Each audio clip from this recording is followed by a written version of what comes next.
enyi m nwaanyị alapụtago m. Anyị dị four wee na-akwụ. So m wee fụ this guy. The guy ma nọ mma jide ego mụ na ya na-abọ bido kwụba. Mana mgbe ọ na-agbado m ebugodo m ụzọ jụọ na-emegonu n'ịnyanga ụmụ nwaanyị a na-eme shakara before i wee kwelụ. Ọ sị m nne na this guy chụzuru ifelu 3 months before anya wee kwelụ. Nne ya kwelu bụ na ndị enyi ebidozi na-abalị ya mba na-agwa ya okwu na-asị ya kedu ihe nwoke dị otu malụ mma zuru oke nne gị ọ na-akpụ nwoke nke nwa. Ọ sị m ya wee kwela after all na-enyi ka fa ga-eli. Fa wee bido libe enyi. Na ihe a emesịrị 6 months ọ sị na ya ga-anị ya.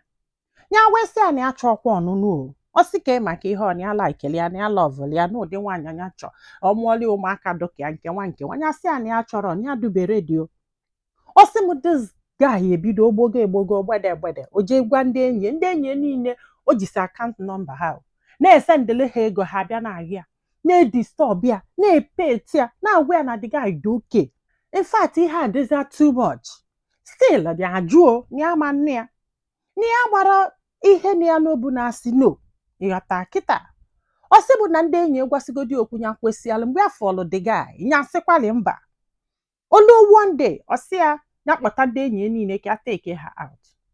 Ya wee kpọlụ ndị enyi niile wee bịa ya nwa kpọkwa olu 3 other boys bịa with one girl. Fa wee libe nni lisie nni wee si tinye egwu ka agba ozugbo ha kwọrọ ọtọ ka ha gbaa egwu ka aka na-ebinite osekpula na weftere nge si ya will you marry me. Ọ sị m ka ọ gwara ya ihe a ya kụjasigodula akụja ịmagolu n'ebe godi anya ndị enyi ebido say yes nke nwa ihe a na-afịọ. Ọ sị ọkwa ifu say yes a n'ihe ọ na-akwanye ụmụ nwaanyị dị too much. Nọọsọ few nwere obu ga-akwụrụ na crowd ebe a na-asị say yes si mba trapụ ring or no prank. But mmadụ ime na real life n'usili ike. Ya mụrụ ka anyị esisi this guy no. Ya wee say yes ihe niile a na-ekwu ihe a fịọ ọwụọ with the spirit of happiness everybody aṅụba mmanya gbaba egwu gangangam. Ya naluo ịmagolu na-adagalịkwa na-adagalị ya wee kọbalụ mami ya kọsalụ mami ya sị kedu ihe bụ ihe anwa.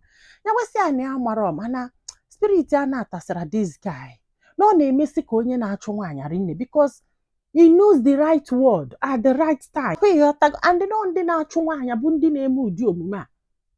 Mami ya wee sị ya mana onwenugo onye ifọrọ ya na ya na-abụ ya sị ya mba o mana sị mami ya sị anyway n'oge nwa ka ọ dọlụ mana ịjụkwa anya na the guy dị oke na ọ na-eliju afọ na o nwere ihe dịka mmadụ take care of you ịghọtago just na mgbe ụfọdụ n'ime love nwoke ịbazi abịa ịghọta kịta love bịa ya wee kwela this man wee bịa mee gị ha na-abụ wee na pịa enya dị ime n'ihe ọ na-ese na ibongi na amakwala like o nwere ụdị life ọ na-elive very nice life ya bụ ọ na-emie ị na-eche n'ihe ọ fake.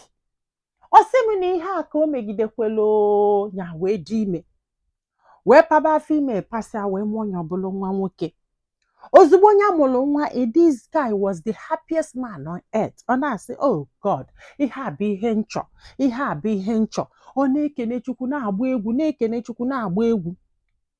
Ọ sị bụ nne o di ya ebidokwe o ọ pụzi amị abatara ha wee bido wee kọbalụ ndị be ha sị na ha ada afịa na amara ebe ọ na-eje o. Olu wonde o jesie batanya wee ligoli ewesị a kedu ihe ịchọ ka esi anụ nwaanyị ịpụọ 3 days ịpụọ 5 days na ihe nke a nwee ka ọdụ.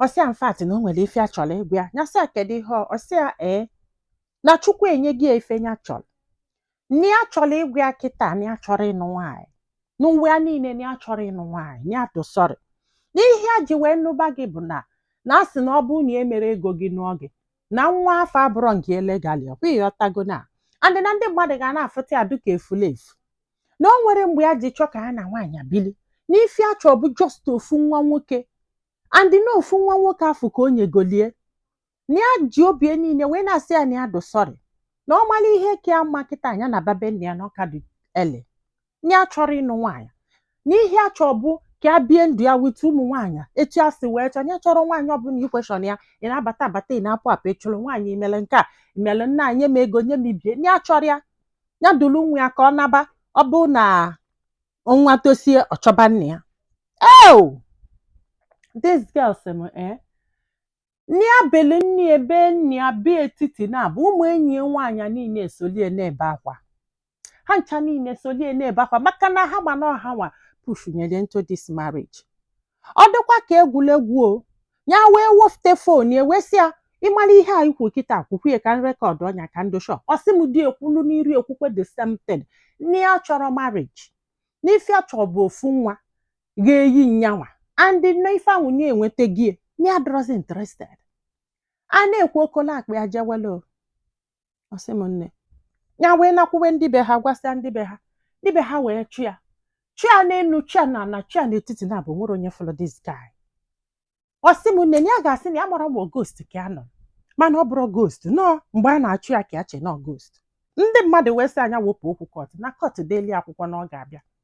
Ọ sị m ka sịkwa ya wee je kọt the first time di ya bịara edeli akwụkwọ, jee kọt the second time di ya bịara edeli akwụkwọ. Kọt wee sị ndị be ha chọbakwu ya na ha ga-agrant nyanwa the child ka nyanwa ghara itinye aka na nwa forever. Ndị be ha wee ga wee kwuo ebe ọ nọ maka na ndị be ha kpọgoduru ya wee jụbịa. O wee sị ndị be ha yes na ihe a ji wee nụọ nwaanyị bụ ka ha ghara ikpe afa.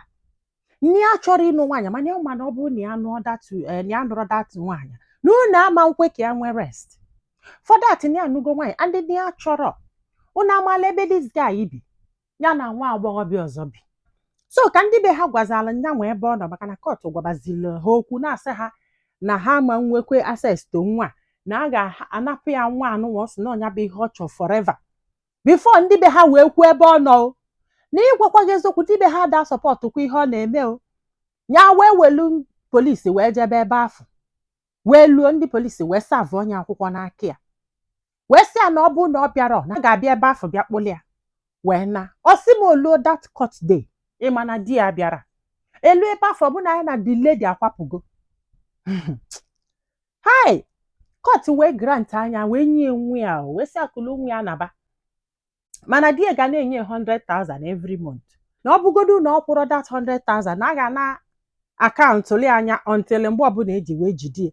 Court wee sị the woman ọ chọọ ka agbasa afa ka o jebele onwe ya jee ka o chee nye eche o chesie enye ọ bụrụ na ọ chọrọzi the marriage ya bịa ka agbasa afa maka na this guy ya chọrọ ịnụ nwaanyị. Ihe na-ewute mbụ na ị ga-afụ nwa mmadụ ijekwubie si na ịlọvụl ya promise enye heaven and earth kpọpụta ya n'ụba. Ọmụọlụgo ofu nwa ụmụ na-abụ isi anya naba n'ilu sigo iche na Chukwu ga-agba gị nkịtị. Ị na-asị anya naba otu afọ ọdụ wee bịabe gị ka ọdụ ọ bịawa ha nwa ga-emebisi nwaanyị ha nwakwa ga-edobe ọnụ ghebe ọnụ na-akọ trash about ụmụ nwaanyị. Gwa gị na single mother adọrọzi mmụọ ọnụnụ, gwa gị na nwaanyị amụrụ nwa na adọrọzi mmụọ ọnụnụ. What nonsense! A na-akọ yeli ofu mbọsị kịta ọdachie ụzọ ma onwe ife melienu ndị mmadụ ebuneti a na-eti na chi egbu onye ewuzi n'ime omelicha nwa obele nwa ọnwa egbu onye ya amanụ kama ihe imelu na-eso gị. Nwa mmadụ ịgbawala obi ọ ga-ebe alili for the rest of her life. Nne amara m ife m ga-agwa gị mistake ime ebu ikwe ka your friends choose olu gị your man. Mmasị gị na ọlụchebe nwoke adọrọ interested bụ na ndị be unu ga-ekwe napụ gị nwa. You move on, find something doing. Ike ọgwụrụ ndị be anyị daalụnụ ka ọ dị n'ụbọchị ọzọ.